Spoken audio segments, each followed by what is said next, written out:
What if I told you that one man's journey from a rural village to becoming the world's most revered freedom fighter holds the blueprint for overcoming any obstacle in your life? Today, we're diving deep into Nelson Mandela's extraordinary autobiography, Long Walk to Freedom, and I guarantee that by the end of this video, you'll understand why this book isn't just a memoir, but a masterclass in resilience, leadership, and the power of unwavering conviction. Before we begin, if you're someone who believes that personal transformation and social change are possible, make sure to hit that subscribe button because we explore life-changing books that can reshape your perspective on what's truly possible in this world. Nelson Mandela's Long Walk to Freedom stands as one of the most significant autobiographical works of the 20th century, offering readers an intimate window into the life of a man who transformed from a rural African child into a global icon of justice and reconciliation. Published in 1994, the same year Mandela became South Africa's first black president, this memoir chronicles his extraordinary journey through 7 decades of personal growth, political awakening, and unwavering commitment to human dignity. What makes this book particularly compelling is Mandela's unflinching honesty about his own evolution. He doesn't present himself as a perfect hero, but rather as a flawed human being who learned to channel his anger, pride, and personal desires into a greater cause. The narrative spans from his childhood in the Transkei region through his years as a lawyer, his involvement with the African National Congress, his 27 years in prison, and ultimately his role in dismantling apartheid. The book's power lies not just in its historical significance, but in its deeply personal revelations. Mandela shares his struggles with family relationships, his internal conflicts about violence versus peaceful resistance, and his gradual understanding that true leadership requires sacrifice and compromise. Written during his imprisonment on Robben Island, many sections were smuggled out in manuscripts hidden by fellow prisoners and supporters, adding another layer of courage to an already remarkable story. Long Walk to Freedom traces Mandela's transformation from Rolihlahla Mandela, a young Tembu prince, to Nelson Mandela, the father of a democratic South Africa. The narrative begins in the rural village of Mvezo, where Mandela was born in 1918, and follows his journey through traditional African education, Western schooling, and his eventual arrival in Johannesburg as a young man seeking opportunity. The early sections reveal how Mandela's exposure to both traditional African leadership structures and colonial education systems shaped his worldview. His experiences as a law student and later as one of the first black lawyers in South Africa provided him with crucial insight into the legal mechanisms that enforced racial oppression. These formative years established the foundation for his later political activism and his belief that the law could be both a tool of oppression and liberation. The middle portion of the book details Mandela's increasing involvement with the African National Congress and his evolution from advocate for peaceful resistance to reluctant supporter of armed struggle. His establishment of Umkhonto we Sizwe, the ANC's military wing, marked a turning point both in the liberation movement and in his personal journey. The narrative captures the weight of decisions that would affect not just his own fate, but the destiny of millions. The prison years form the book's emotional and philosophical core, documenting how 27 years of incarceration became a period of profound personal growth and political maturation. Rather than breaking his spirit, imprisonment refined his understanding of leadership, justice, and the true meaning of freedom. The final sections chronicle his release, the delicate negotiations that led to democratic elections in his presidency, emphasising the ongoing nature of the struggle for true equality and reconciliation. The first pivotal moment in Mandela's journey occurred during his youth when he fled an arranged marriage and made his way to Johannesburg. This act of rebellion against traditional expectations demonstrated the independent spirit that would characterise his entire life. In the bustling city, he encountered the harsh realities of urban apartheid, while working as a mine security guard and later as an articled clerk.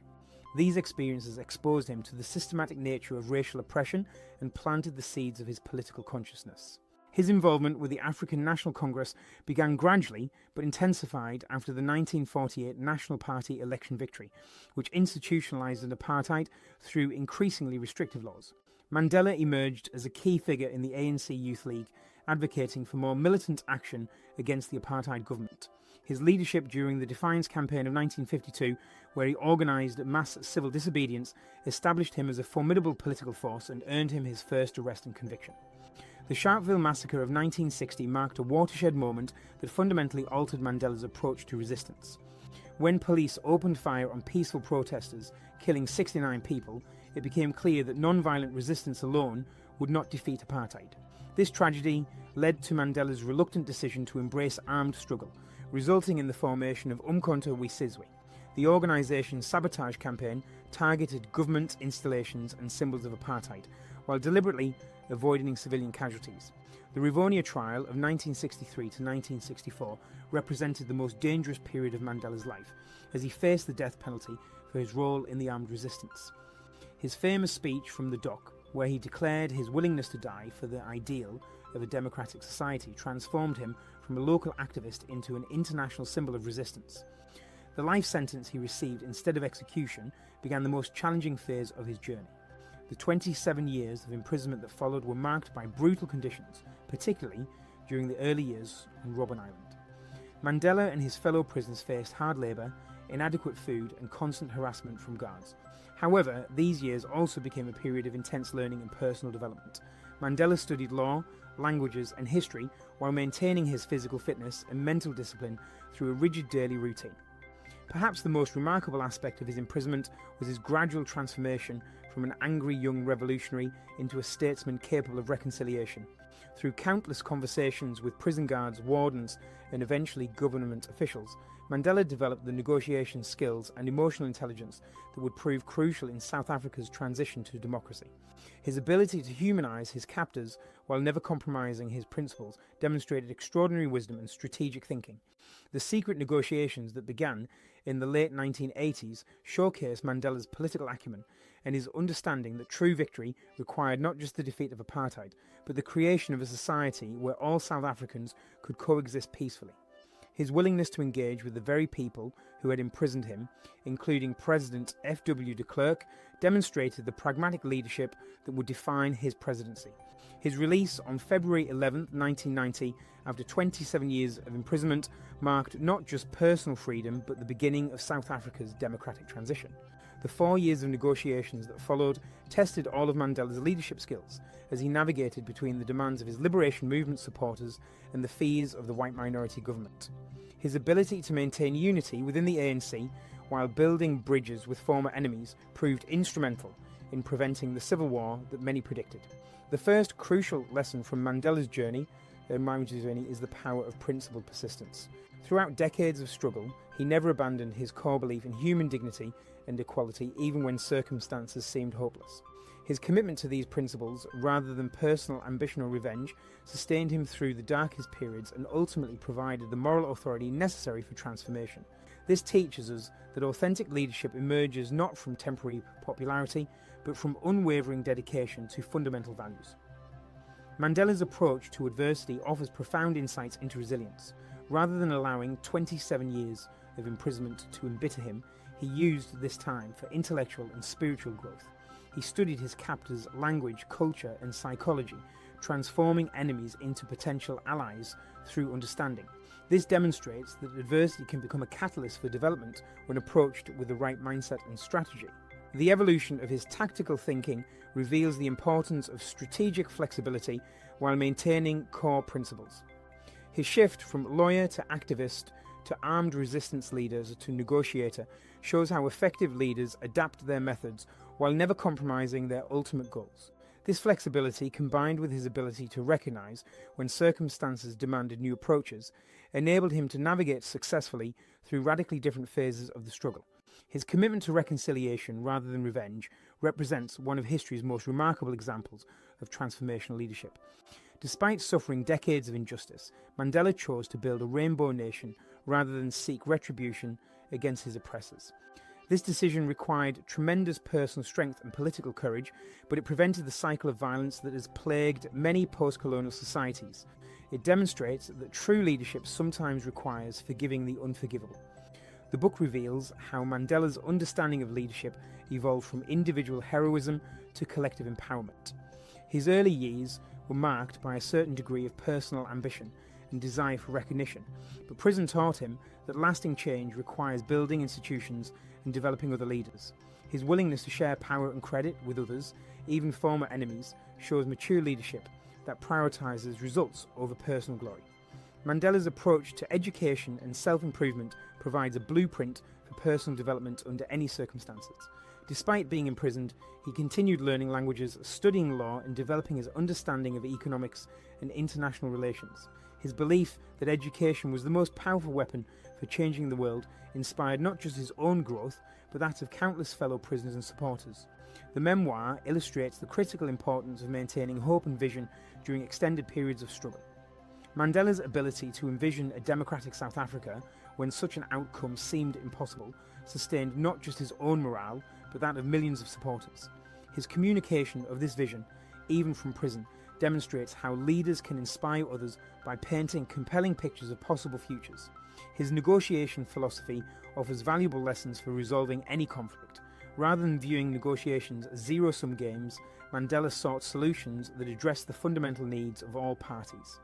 His preparation for negotiations was meticulous, involving deep study of his opponent's motivations, fears, and constraints. This approach enabled him to find creative solutions that seemed impossible to more conventional negotiators. The book demonstrates how personal sacrifice can become a source of moral authority and political power.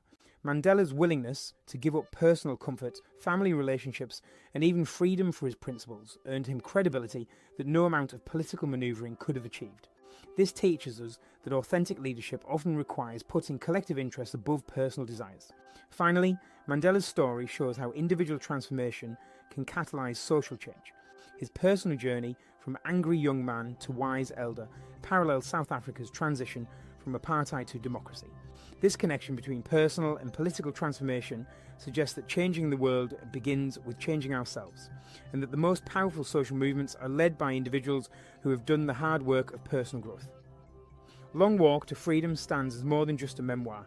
It serves as a masterclass in human potential and the power of unwavering determination.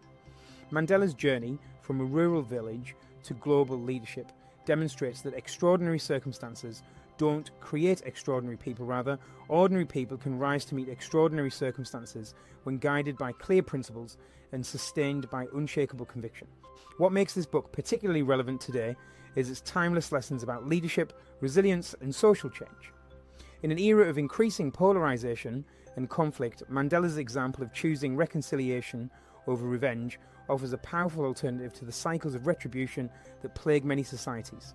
His demonstration that former enemies can become allies through patient dialogue and mutual understanding provides hope for resolving seemingly intractable conflicts.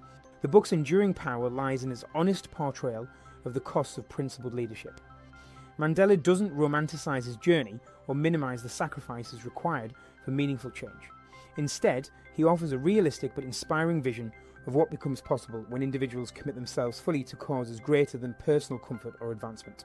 His story proves that while the path to freedom may be long and difficult, it remains walkable for those with sufficient courage and determination. For anyone facing personal challenges, professional obstacles, or social injustices, Long Walk to Freedom provides both inspiration and practical guidance. It demonstrates that circumstances don't determine destiny, that education and self-improvement remain possible under any conditions, and that patient persistence can overcome seemingly insurmountable barriers. Most importantly, it shows that the greatest victories often come not from defeating enemies, but from transforming them into allies through the power of principled leadership and genuine human connection.